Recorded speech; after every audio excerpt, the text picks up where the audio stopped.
Hello students, exercise 9.2 का question number 5 ले रहे हैं। यहाँ पर 3 girls Reshma, Salma and Mandeep are playing a game by standing on a circle of radius 5 m। तो ये पर्पल कलर से मैंने 5 मीटर रेडियस का सर्कल बनाया है। आर, एस और एम रेशमा, सलमा और मनदीप को रिप्रेजेंट कर रहे हैं। और यहाँ पर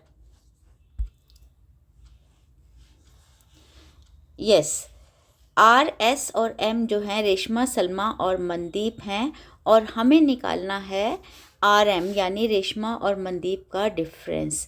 तो इस क्वेश्चन को सॉल्व करने के लिए हमें आर एम निकालना है। यदि हम आर के फाइंड आउट कर लें तो देखो बेटा, पहले आपको ये प्रूव करना है कि ये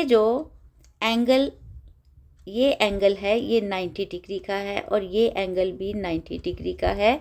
आपको प्रूव करना है कि एस के जो है वो आर एम का परपेंडिकुलर बाइसेक्टर है।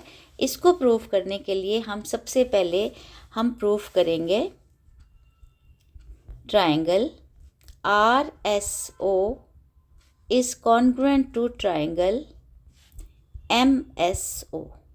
क्यों है कॉन्ग्रुएंट? देखिए, दोनों ट्राइंगल्स में R S is equal to S M is equal to 6 metre, ये हमें गिवन है। R O is equal to O M is equal to 5 metre, जो कि इस सर्कल की रेडियस है। And S O is equal to S O, ये common है। तो ये दोनों ट्राइंगल्स कॉन्ग्रुएंट हो गए। किसके कारण? एस एस एस के कारण।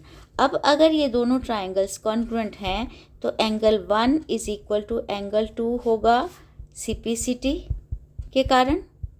तो अब अगर 1 इज इक्वल टू 2 हो गया तो फिर हम कह सकते हैं कि triangle R S K is congruent to triangle M S K. क्यों? क्योंकि फिर वही R S is equal to S M is equal to 6 metre है।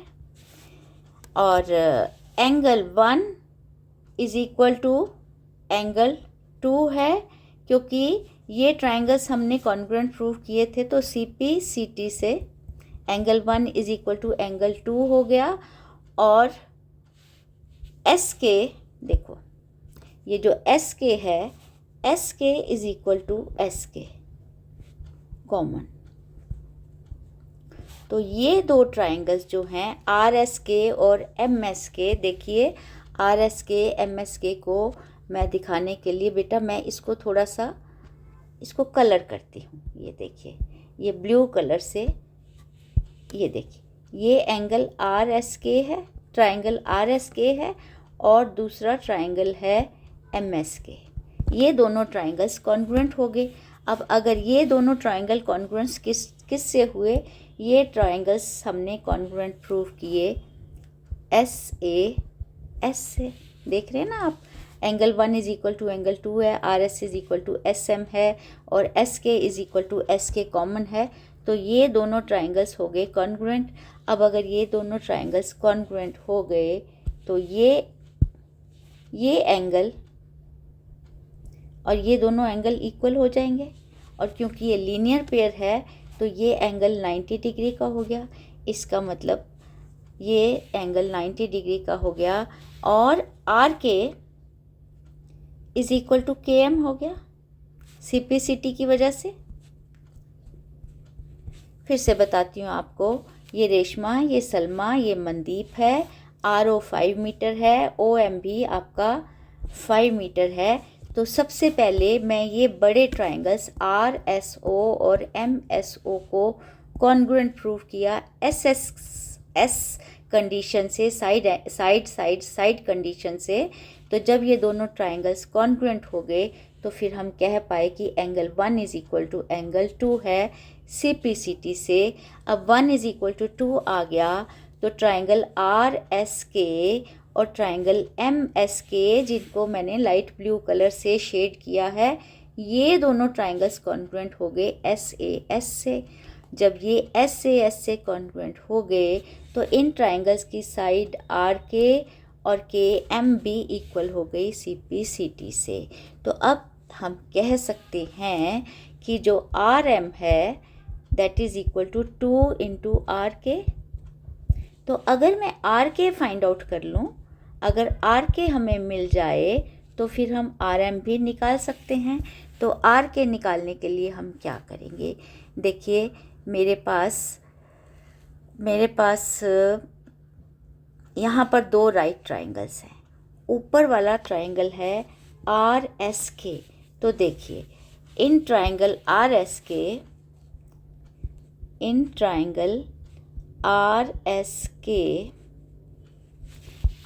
में देखिए are O square.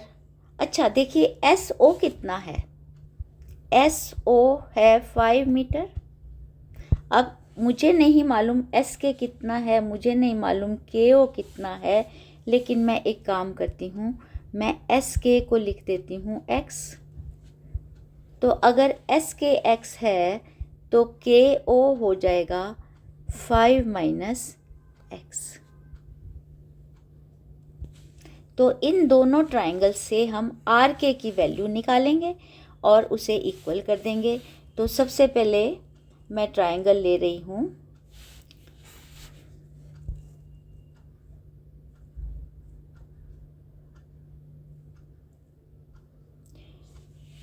In triangle R S के। आप देख रहे हैं R S square is equal to S K square plus are के स्क्वायर। आर एस स्क्वायर कितना है 36, 6 स्क्वायर। एस के को मैंने ले लिया एक्स, तो एक्स स्क्वायर प्लस आर के स्क्वायर। आपको एक इक्वेशन मिल गई, एक्स स्क्वायर प्लस आर के स्क्वायर इज इक्वल टू 36। अब मैं दूसरा ट्राइंगल लेती हूँ आर के ओ। तो आर के ओ में देखो आर के square plus O K square is equal to R O square, यानी कि आर के स्क्वायर कितना है वो हमें नहीं मालूम। आर के स्क्वायर प्लस ओ के कितना है, ओ के है 5 माइनस एक्स होल स्क्वायर और आर ओ स्क्वायर है 5 स्क्वायर। चलिए अब आगे इसको सिंप्लीफाई करते हैं। आर के स्क्वायर, इसको सेकंड आइडेंटिटी लगा के खोलेंगे तो 5 square plus x square minus 2 into 5 into x, second identity लगेगी तो ये हो जाएगा minus 10x is equal to 5 square. अब यहाँ पर आपका आ गया आर के स्क्वायर, 25 से 25 कट गया, आर के square plus x square is equal to 10x। देख रहे हैं आप। अब इन दोनों इक्वेशन 1 और इक्वेशन 2 की एक्स स्क्वायर प्लस आर के स्क्वायर इधर भी है, एक्स स्क्वायर प्लस आर के स्क्वायर इधर भी है, तो हम कह सकते हैं from 1 and 2 10x is equal to 36। आप देख रहे हैं ना, एक साइड दोनों की सेम है तो दूसरी भी सेम होगी। इसका मतलब आपका x हो गया 36 upon 10 is equal to 3.6 metre. अब हमें क्या चाहिए, हमें आर के स्क्वायर चाहिए ना। तो अब इसको हम सॉल्व करते हैं। इस इक्वेशन में एक्स स्क्वायर के बदले हम लगा देंगे 3.6, एक्स के बदले 3.6 लगा देंगे। तो इस इक्वेशन को सॉल्व करने के लिए हम चलिए एक तीसरा कलर यूज़ कर लेते हैं।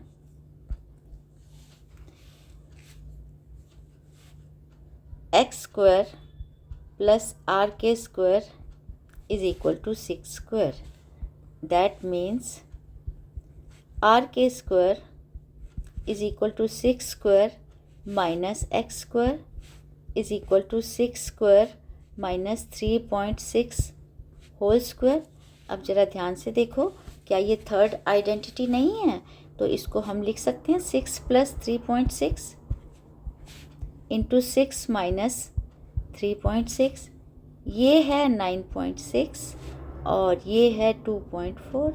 अब बेटा अगर आपको इसको मल्टीप्लाई भी कर सकते हैं, लेकिन 9.6 को मैं लिख सकती हूँ 4 इंटू 2.4, और मैं इसको लिख सकती हूँ 4 को 2 इंटू 2 और 2.4, तो ये आर के स्क्वायर है। तो आर के क्या होगा? आर के इस सारे का स्क्वायर रूट होगा 2 इंटू 2 और 2.4 इंटू 2.4 का।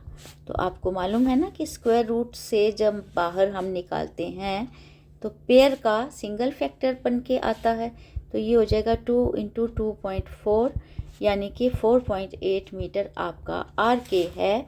और हमें निकालना था, देखो याद करो, यहाँ पर हमें आर एम निकालना था ना। तो आर के हमारा आ गया 4.8, तो आर एम हो गया 2 into R K is equal to 2 into 4.8 is equal to 9.6 meter. So distance between Reshma and Mandeep is 9.6 meter, and this is the answer of this question.